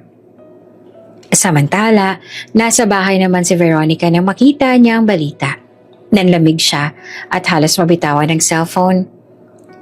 Ramon, nanginginig ang boses niya. Hindi to totoo. Matagal na itong nangyari. Tahimik lamang si Ramon habang nakatingin sa kanya. Kita niya ang takot sa mga mata ni Veronica. Alam ko, mahinahon niyang sagot. Pero alam mo rin na hindi madali. May mga taong maniniwala agad sa nakikita nila. Ramon, please. Halos maiyak na si Veronica. Hindi ko alam kung paano nila nakuha yun. Pero fake lahat ng yun. Wala akong tinatagong sekreto. Hinawakan ni Ramon ang kamay niya. Veronica, hindi ko kailanman pinagdudahan ng pagmamahal mo. Pero kailangan nating harapin to. Hindi lang pangalan mo ang nakataya, pati reputasyon ng pamilya mo. At dahil gobernador at tatay mo. Habang sila'y nag-uusap, sa kabilang banda ay abala naman sina Cedric at Clarice sa panonood ng reaksyon ng publiko. Success! Tawa pa ni Clarice. Kahit hindi totoo, mukhang naniniwala ang lahat. Nag-uumpisa pa lang yan, sagot pa ni Cedric. Kapag bumagsak na ang imahe ni Veronica, babalik siya sa akin para humingi ng tulong. At kapag nangyari yon, panalo na ako. Lumipas ang mga araw at lalong lumala ang chismis. May mga lumapit kay Veronica sa palengke para insultuhin siya. Bakit mo niloko si Ramon? Tanong ng isang babae. Sayang ka, akala pa naman namin iba ka. Dagdag pa ng isa. Nasaktan si Veronica, pero pinipilit niyang maging matatag. Sa likod ng lahat ng ito, naroon si Ramon. Lagi siyang inaalo at pinaparamdam na hindi siya nag-iisa. Isang gabi, habang magkasama silang kumakain, napaiyak si Veronica. Ramon, kung hindi mo ako kayang ipaglaban, naiintindihan ko. Siguro tama sila. Dala lang ng inis at galit kay Cedric kaya ako nagdesisyon noon, pero ngayon, mahal na talaga kita. At kung mawawala ka dahil sa kasinungalingang to, hindi ko alam kung kakayanin ko. Tinitigan siya ni Ramon, ramdam ang bigat ng bawat salita. Veronica, hindi ako aalis. Alam kong niloloko ka lang nila. At balang araw malalantad din ang totoo. Ngunit sa puntong yon, malinaw na wasak na ang imahe ni Veronica sa mata ng publiko. Sa mga headlines at chismis, siyang babaeng iniwan at bumalik sa ex. At sa ilalim ng dilim, masaya sina Cedric at Clarice. Maniniwalang nakakuha sila ng malaking puntos laban kay Veronica. Pero hindi nila alam, ang tiwala ni Ramon kay Veronica ay mas tumatatag pa kaysa sa kahit anong kasinungalingan. At iyon ang magiging sandata nila sa mga susunod na laban. Matapos ang mga linggo ng chismis at masasakit na salita, pagod na si Veronica. Kahit anong paliwanag ang gawin niya, hindi pa rin nawawala ang mga mata ng tao na puno ng panghuhusga. Para bang kahit saan siya lumingon, laging may bumubulong at nagtuturo. Isang hapon, habang nakaupo siya sa maliit nilang mesa sa barong-barong, dumating si Ramon na may dalang maliit na kahon na kulay berde. Tahimik siyang ngumiti habang inilalapag ito sa harap ng asawa. "Para sa'yo," sabi ni Ramon. Napakunot ang noo ni Veronica. "Ano to? Kung sabihin bumili ka na naman ng gamit na hindi natin kaya." "Ramon, sapat ng simpleng buhay natin. Ayoko mapagod ka sa kakahanap ng pera para lang pasayahin ako." Pero nung buksan niya ang kahon, halos mahulog ang panga niya. Sa loob nito ay isang napakagarbong kwentas. Kumikislap sa ilalim ng mahina nilang ilaw. Gawa ito sa malalaking diamonds at emeralds at halatang hindi ito ordinaryong alahas. Ramon? Imposible. Bulong niya na halos hindi makahinga. "Ito ay, milyon ang halaga nito, saan mo ito nakuha?" Hindi naman makapaniwala si Veronica. Alam niyang kahit 10 taon nilang pagsikapan, hindi nila kayang bilhin ng ganoong klaseng kwentas. Sa isip niya, 2 bagay lang ang posibleng sagot. Alinman sa may lihim na yaman si Ramon, o nagnakaw ito. "Ramon, sabihin mo sa akin." Nanginginig ang boses niya. "Paano ka nagkaroon ng ganitong bagay?" Tahimik lamang si Ramon. Tinitigan siya ng mariin. May kakaibang lambing sa mga mata niya na parang may sinisikreto pero hindi pa kayang sabihin. "Basta, tandaan mo, Veronica." Mahinahon niyang sagot. "Hindi lahat ng nakikita mo sa akin, yan na lahat ng pagkatao ko. May mga bagay na darating sa tamang panahon. Sa ngayon, gusto ko lang ipakita sa'yo na kahit ano pang sabihin ng mundo, hindi ko kayang pabayaan ka. Deserve mo pa rin ang pinakamagandang bagay, kahit wala tayong marangyang buhay." Hindi nagtagal, kumalat ang balita. Paano ba naman, isang simpleng babae na iniwan ng kayamanan pumasok sa hirap ng buhay, biglang may suot na 1,000,000 worth na necklace? Imposible. Saan galing yon? Bulas ng isang kapitbahay. "Baka galing kay Cedric, di ba?" sabi ng isa. "Pero kung kay Cedric, bakit si Ramon ang nagbigay?" Dagdag pa ng isa. At muli naging sentro na naman ng usapan si Veronica. Ngunit ngayon, hindi na lang paninira kundi halo ng inggit, pagdududa at pagkabighani. Nabalitaan din ng pamilya ni Veronica ang nangyari. Tinawagan siya agad ng kanyang ina. "Veronica, ano tong nabalitaan ko? Diamond at emerald necklace? Alam mo bang milyones ang halaga nun? Hindi ba't barong-barong lang tinitirhan ninyo?" "Ma, totoo. Pero hindi ko rin alam kung paano niya nagawa yun. Basta ang sabi niya para raw sa akin yun. Kasi deserve ko ng magandang bagay kahit mahirap kami." "Anak, kailangan mo mag-ingat." Mahigpit na paalala ng kanyang ina. "Hindi ako naniniwalang galing lang yan sa wala. Kilalanin mo mabuti ang si Ramon. Baka may tinatago siya. Ramdam ko." Napabuntong hininga naman si Veronica. Totoo, may kutob rin siya. Pero sa puso niya, buo ang tiwala niya kay Ramon. Samantala, nang marinig naman ni Cedric at Clarice ang balitang iyon, halos mabaliw sila. "Imposible!" sigaw ni Clarice. "Saan naman kukuha ng ganong alahas ang isang pulube?" Ngumisi si Cedric. "Ayan na! Sabi ko na nga ba't may sikreto ang lalaking yan. At kapag nalaman natin, iyon ang magiging bala natin. Para tuluyang pabagsakan siya at si Veronica." Muling nag-init ang plano nila. Ngayon, hindi lang si Veronica ang target kundi pati si Ramon. Kinagabihan habang nakahiga si Veronica, tinitigan niya ang kwentas na nakalagay sa kahon. Hindi niya suot dahil natatakot siyang baka mawala o maagaw. "Ramon," mahinahong sabi niya, nakatingin sa asawa. "Alam kong hindi mo pa kayang sabihin, pero gusto ko lang marinig mula sa'yo. Wala ka bang ginawang masama para dito?" Umupo naman si Ramon sa tabi niya. Hinawakan ng kamay niya. "Veronica, wala akong ginawang masama. At pangako, balang araw, malalaman mo rin ang katotohanan. Hindi ko lang kayang sabihin ngayon pa. Pero isang bagay lang sigurado, hindi kita niloloko." Napaluha si Veronica. Sa gitna ng lahat ng paninira at chismis, isang bagay lang ang malinaw. Hindi siya kayang bitawan ni Ramon. At kahit gaano pang kalaki ang misteryo sa likod ng kwintas, mas nangingibabaw ang tiwala at pagmamahal niya sa asawa. Kinabukasan dumalo si Veronica sa isang maliit na pagtitipon at gaya ng inaasahan, lahat ng matay nakatuon sa kanya. Lalo na nang makita ng ilan ng kumikistap na kwenta sa leeg niya. Diyos ko, hindi na siya yung nag-asawang mahirap. Bulong ng isa. Pero paano? Hindi ba't pulubi lang ang asawa niya? At sa unang pagkakataon, matapos ang matinding eskandalo, napansin ni Veronica ang kakaibang tingin ng mga tao. Hindi na lang panghuhusga, kundi halo ng paghanga at takot. Sa loob-loob niya, alam niyang nagsisimula ng mabuksan ng misteryong bumabalot kay Ramon. At doon niya napagtanto, hindi ordinaryong tao ang napangasawa niya. Puno ang isang granding event hall ng mga tao mula sa high society. Mga politiko, negosyante at mga kalalang personalidad sa lipunan. Isa itong charity gala kung saan inimbitahan din sina Veronica at Ramon. Sa unang pagkakataon mula nang ikasal sila, hindi na sila kinukutya.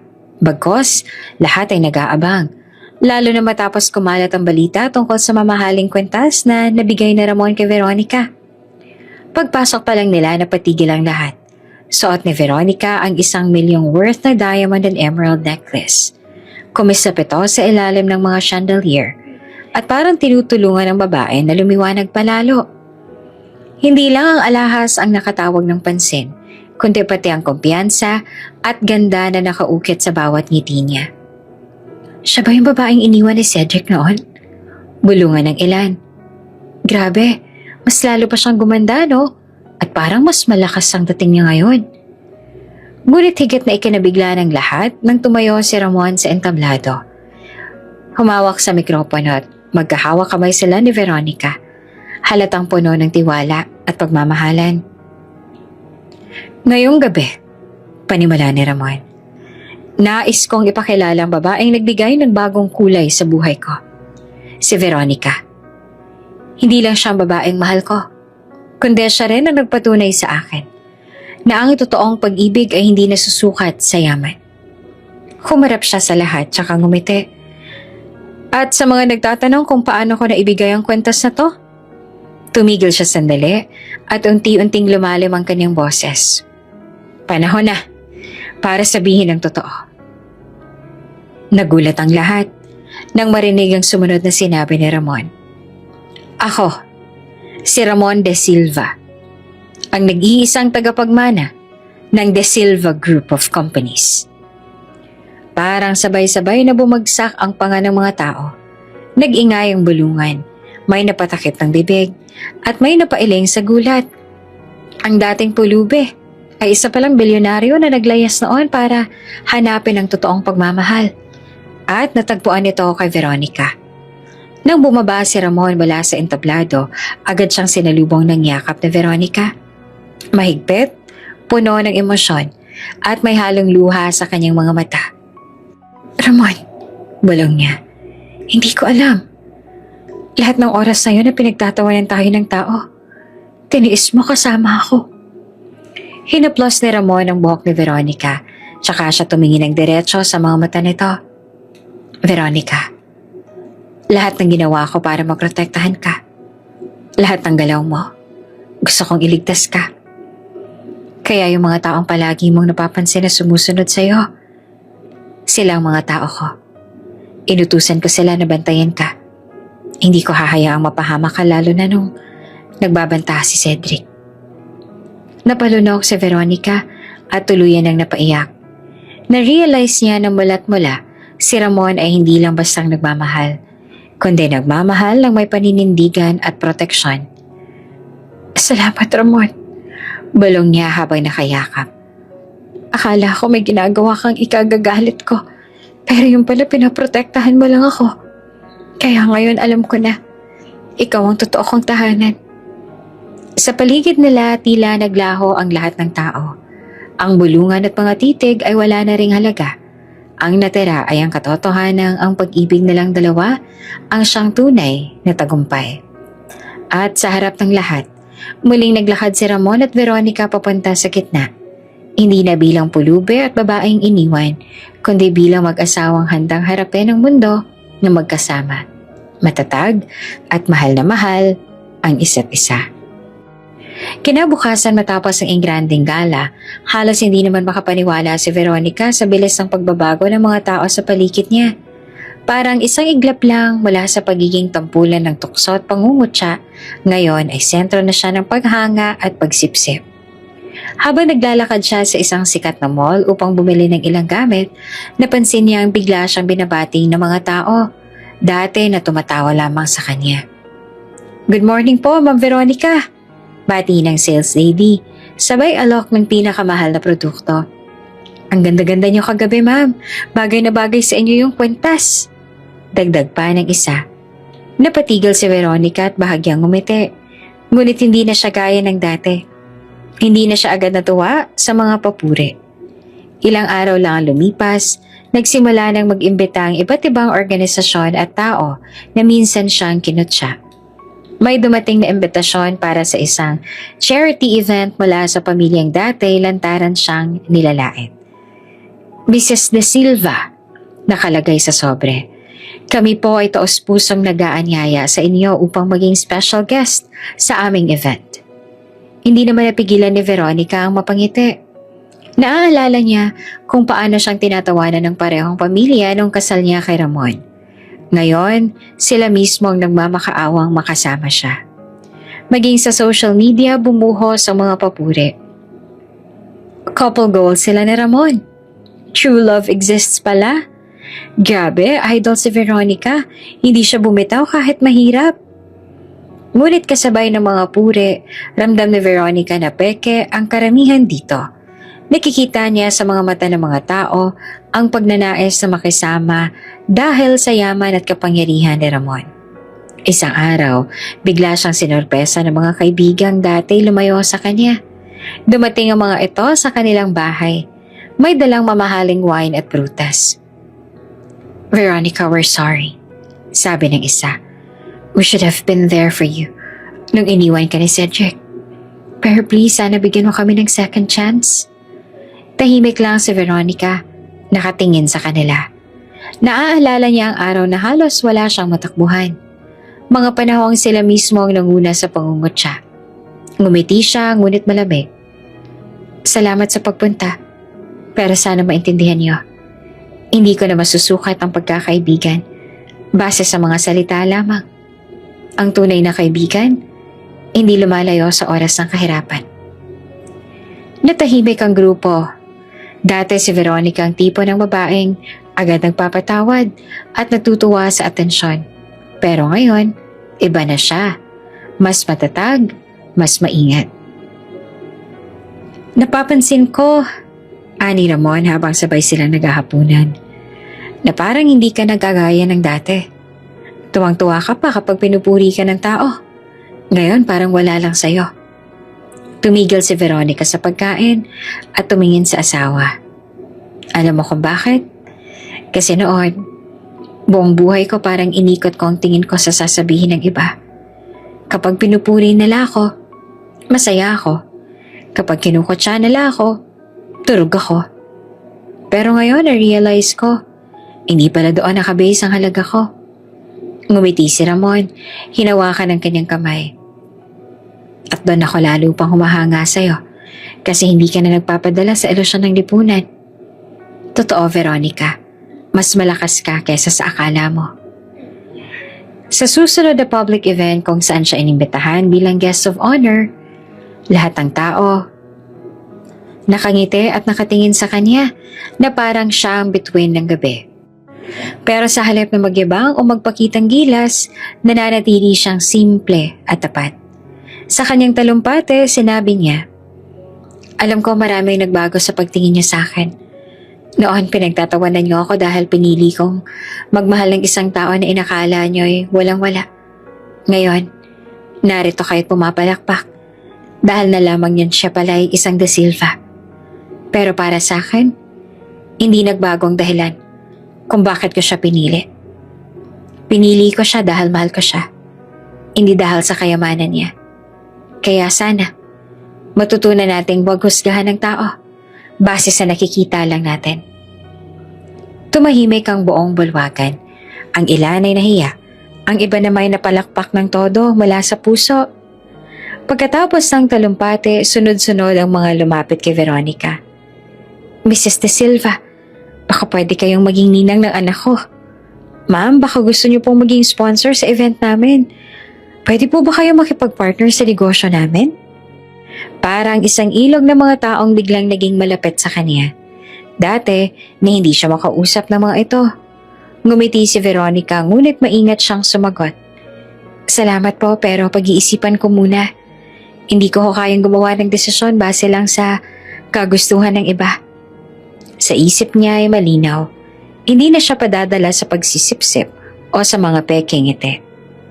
Sa mga sumunod na linggo, mas nakilala pa ni Veronica, hindi lang bilang asawa ni Ramon De Silva, kundi bilang isang babaeng matatag na hindi bumigay sa kahirapan ng panghuhusga. Nagpa siya siyang magsimula ng maliit na proyekto, isang programa para sa kababaihang minsang nakaranas ng pangungutya o pagbagsak sa lipunan. Gusto ko ipakita sa kanila, paliwanag niya kay Ramon, na ang dangal talaga ng tao ay hindi nakadepende sa pera o itsura. Kasi ako mismo, naranasan ko yon. Habang nakaupo siya sa kanilang sala isang gabi, hawak ang maliit na tasa, napaisip si Veronica. Noon halos ikamatay ko ang kahihiyan at tawa ng tao. Pero ngayon, kahit anong sabihin nila, hindi na ako natitinag. Kasi alam ko ng halaga ko. Hindi nila kayang diktahan kung sino ako. Ngumiti siya sa sarili. Sa wakas, natutunan niyang maglakad ng taas noo. Hindi dahil mayaman na siya, kundi dahil matatag na ang loob niya.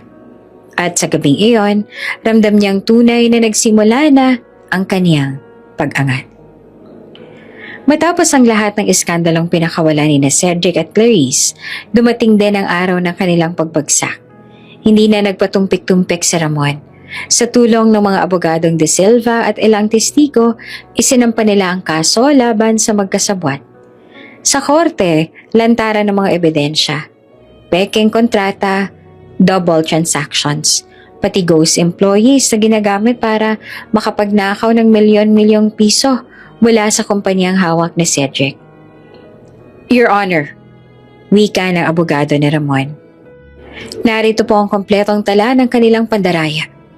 Ang perang ito na dapat sana'y napunta sa mga empleyado at mga proyektong makakatulong sa lipunan ay napunta lamang sa kanilang luho, mga mansyon, kotse at mga party. Nagtilian ang mga tao sa courtroom. Marami ang dating humahanga kay Cedric at Clarice, ngunit ngayon na isa-isa nang bumabaling kay Ramon at Veronica. Nakikita na sila ang nasa tama. Hindi naman maitago ni Cedric ang galit. Lahat ng to, gawa-gawa lang ni Ramon. Gusto lang niyang ipahiya ako dahil inagawan ko siya ng enough. Sigaw naman ng hukom. This court will not tolerate baseless excuses. Samantala si Clarice ay halos maiyak naman sa kahihiyan. Hindi siya makatingin sa publiko, lalo na't naririnig niya ang mga bulungan. Grabe pala sila. Akala ko mga matitinong tao. Wala silang pinatawad. Pati empleyado niloko. Sa labas ng korte, mabilis na kumalat ang balita. Ang mga investor at business partners ni Cedric ay isa-isang umatras. Ang mga branch ng kanilang kumpanya ay nagsara at ang mga tauhan niya ay nag-alsa. Galit na galit dahil sa matagal na palang panluloko. Sir Cedric, akala namin pamilyang turing mo sa amin. Sigaw ng isang empleyado. Yun pala, ginagamit pa lang kami. Dati punong-puno ng yaman at yabang ang buhay ni Cedric at Clarice. Ngunit ngayon, isa-isa nang binabawi ang kanilang mga ari-arian. Ang mga sasakyang dati pinagmamalaki nila, isa-isang hinatak ng bangko. Ang mansyon nila ay nalagyan ng foreclosure notice. Isang araw, habang palabas ang korte sina Cedric at Clarice, sinalubong sila ng mga mamamahayag. Flash ng mga camera, sigaw ng mga reporter. Cedric, anong masasabi mo sa kaso ng pandaraya? Clarice, totoo bang ginamit ninyo ang pera ng kumpanya para sa inyong personal na luho? Nabalot ng hiya si Clarice. Walang magawa kundi takpan ang kanyang mukha habang pinagtatawanan ng tao. Si Cedric naman ay pilit na nagpapalusot. Hindi pa tapos ang laban. Lalaban ako. Sigaw niya pero halatang wala nang naniniwala. Ang parehong kahihiyan na minsan nilang ipinadama kay Veronica, ngayon ay sila naman ang nakararanas. Ang mga taong minsan ay kasama nilang mangutya, ngayon ay sila ring unang nagbalik ng insulto. Samantala si Veronica ay tahimik lang na nakaupo sa gilid ng courtroom. Hawak ang kamay ni Ramon. Hindi siya nagdiwang, hindi siya nagyabang.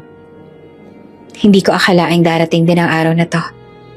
Mahina niyang bulong. Ngumiti si Ramon. Karma has its way, mahal.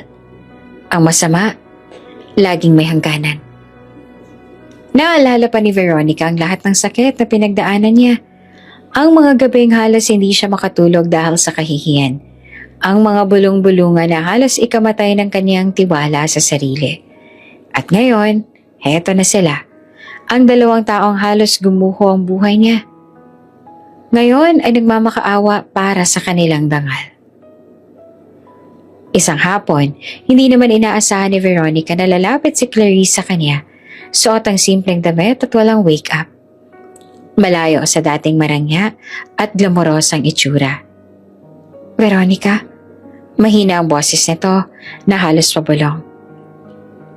Patawad. Alam kong sobra ng ginawa ko sa'yo. Nabulag ako sa inggit at sa ambisyon. At ngayon, eto na ako. Wala na akong maipagmamalaki. Tahimik si Veronica.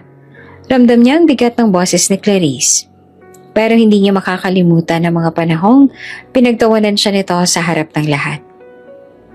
Hindi ko hawak ang pagpapatawad ng mundo, sagot niya. Pero sa sarili ko, pinapatawad na kita. Hindi dahil deserve mo, kundi dahil deserve kong makalaya sa galit. Ang totoo, wala na akong pakialam sa'yo.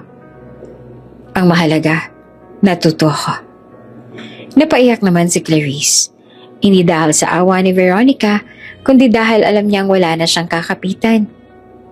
Sa paglipas ng mga buwan, tuluyang bumagsak ang pangalan ni Cedric at Clarice. Kung dati ay laman sila ng mga pahayagan bilang mga elite, ngayon ay headline sila ng mga eskandalo. Samantala, mas lalo pang lumalakas ang reputasyon ni Ramon at Veronica.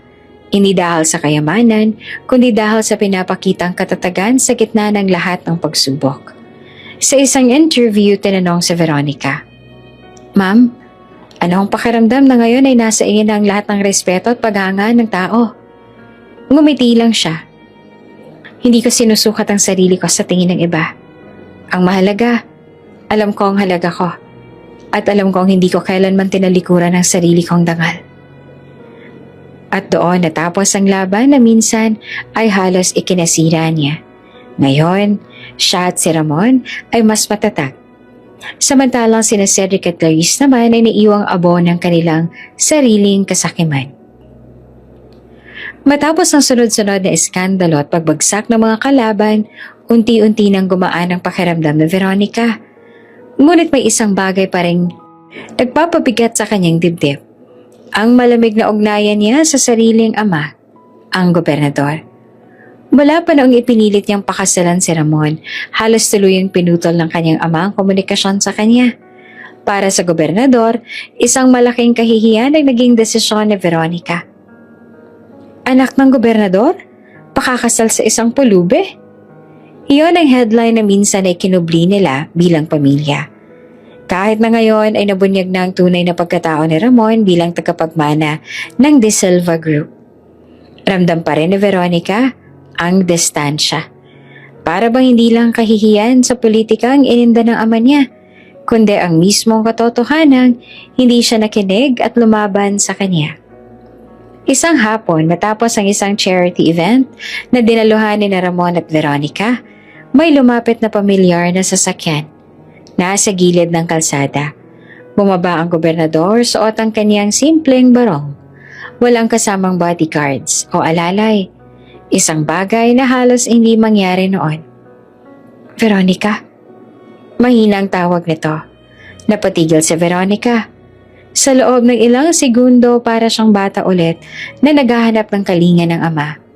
Ngunit may kaba. Baka sermon na naman ang isalubong sa kanya. Papa, halos pabulong ang tugon niya. Lumapit ang gobernador at mabigat ang mga hakbang. Kita sa kanyang mata ang pagod, hindi lamang sa politika kundi sa emosyon. Anak, patawarin mo ko. Napasinghap si Veronica.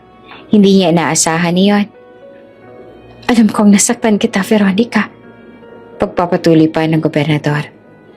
Sobrang naging mahigpit ako. Sobrang takot ko na madungisan ang pangalan ng pamilya natin. Pinairal ko ang politika kaysa sa kaligayahan mo. At dahil doon, muntik na kitang tuluyang mawala. Unti-unti namang nag-init ang mga mata ni Veronica. Papa, lahat ng ginawa ko, hindi para ipahiya ka. Gusto ko lang magmahal ng totoo. Pero ang sakit, kasi pakiramdam ko, hindi mo ako kinampihan. Nanginig ang boses ng gobernador. Tama ka. Nagkulang ako. Ngayon ko lang nakita na si Ramon. Siya pala ang taong handang ipaglaban ka. Kahit pa ang buong mundo ang kalabanin. At bilang ama, dapat noon pa man, ipinaglaban din kita. Hindi na napigilan ni Veronica ang luha. Niyakap niya ang kanyang ama ng mahigpit. Matagal na nilang inilihim ang galit, ang sakit, ang distansya. At sa yakap lang parang unti-unti nang natunaw ang lahat ng iyon. Lumapit si Ramon at tila nagdadalawang isip kung dapat ba siyang sumali sa tagpong iyon. Ngunit bigla siyang tinawag ng gobernador. Ramon, seryoso namang wika nito. Pasensya ka na kung hindi ko agad nakita ang tunay mong pagkatao. Hindi bilang De Silva, hindi bilang tagapagmana, kundi bilang isang lalaking tunay na nagmamahal sa anak ko. Tumango naman si Ramon. Bakas ang respeto. Governor, hindi ko man ho makakayang palitan ang lahat ng sakit na naranasan ni Veronica. Pangako ko po, hindi ko siya pababayaan. Ngumiti ang gobernador at iniabot ang kamay. Sa wakas, natagpuan ka rin ng anak ko. At natagpuan ko rin ng isang anak sa'yo. Nagkamay sila at doon tuluyang napawi ang alinlangan. Hindi nakaligtas sa mata ng media ang pagkakasundo ng pamilya. Kinabukasan, sunod-sunod ang mga balitang lumabas. Governor, muling niyakap ang anak na minsang tinalikuran. Veronica, simbolo ng katatagan at tunay na pag-ibig. May ilan pa ring kritiko nagsasabing, drama lang ito para sa politika. Ngunit mas marami naman ang naniniwala na totoo ang nangyari. Nakita kasi nila kung paanong ibinuhos ni Veronica ang lahat para sa asawa. Kahit noong panahon pang lahat ay tumatawa at bumabati ko sa kanya. At ngayon, bumango ang imahe niya sa mata ng publiko. Hindi na siya ang anak ng gobernador o ang asawang iniwan at pinahiya. Siya na, si Veronica. Isang babaeng matatag, handang lumaban, at higit sa lahat, marunong magmahal ng totoo. Nagdaos ng isang simpleng salo-salo sa bahay nila. Hindi ang granding banquet, gaya ng mga nakasanayan sa pamilya ng gobernador, kundi isang masayang pagtitibon kasama ang pamilya. Ilang malalapit na kaibigan at mga empleyadong tinulungan ni Ramon at Veronica. Sa gitna ng tawanan at kwentuhan, tahimik naman na napatingin si Veronica sa kanyang ama. Ngumiti ito sa kanya at tinanguan siya. Isang maliit na kilos, pero sapat na para ipadama ang buong pagsuporta. Naramdaman niya sa unang pagkakataon na wala siyang kailangang patunayan. Hindi na siya kailangang ipagtanggol laban sa mata ng lipunan dahil tinanggap na siya ng pinakamahalagang tao sa kanyang buhay, ang kanyang ama. Sa gabing iyon, habang magkahawak kamay sila ni Ramon, nakatanaw sa mga bituin, napangiti si Veronica. Mahal, sa wakas, Kompleto na. Bulong niya. Tumango naman si Ramon. Oo.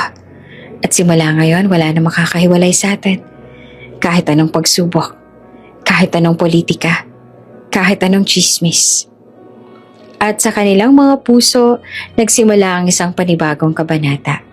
Hindi na bilang magkaaway o magkaibang mundo, kundi bilang isang pamilya na buo at matatag. Magarbong bulwagan ng isang kilalang hotel sa Maynila ng gabing iyon. Ang sahig ay kumikislap sa mga ilaw ng chandeliers.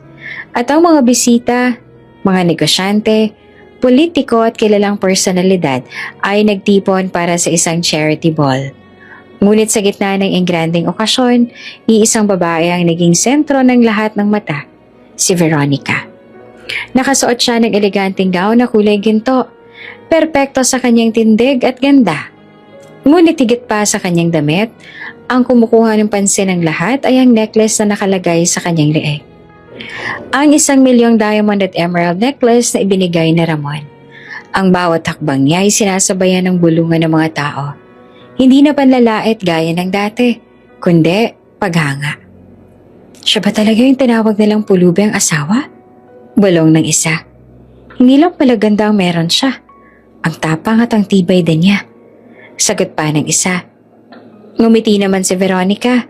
Hindi dahil gusto niyang ipagyabang ang alahas, kundi dahil alam niyang ito'y simbolo ng kanyang pinaghirapan, pinagdaanan at ipinaglaban. Sa gitna ng programa, inanyayahan silang mag-asawa sa entablado. Hawak ang mikropono ay ngumiti si Ramon at nagsalita. Mga kaibigan, sa gabing ito hindi lang para sa amin.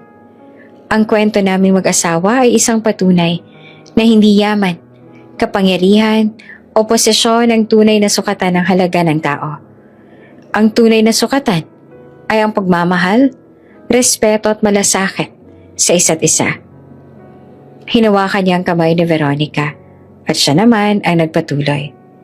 Kaya ngayong gabi, gusto naming ibahagi ang isang bagong yugto ng aming buhay.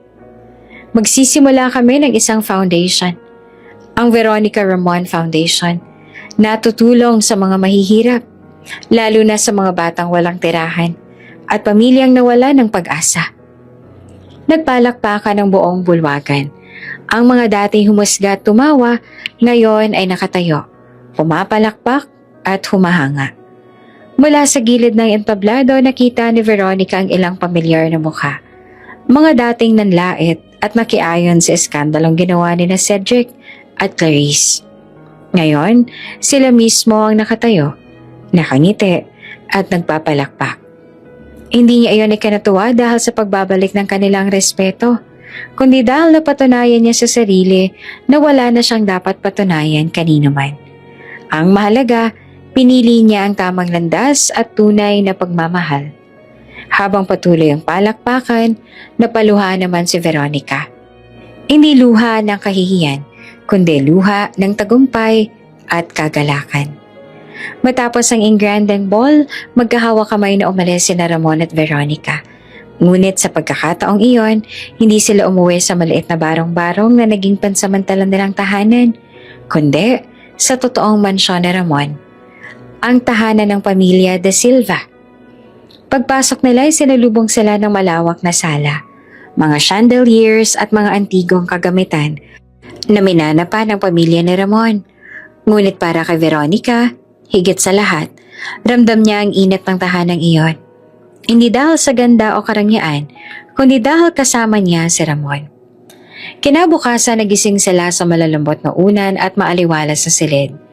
Ngunit sa kabila ng karangyaan, pinili pa rin nilang maging simple. Bumaba si Veronica sa kusina at sinubukan na muling magluto. Natawa si Ramon nang makita siyang halos masunog na naman ang itlog. Aba, parang bumabalik tayo sa dati ah. Biro nito. Shhh! Practice makes perfect, sagot ni Veronica sabay tawa. Tinulungan siya ni Ramon.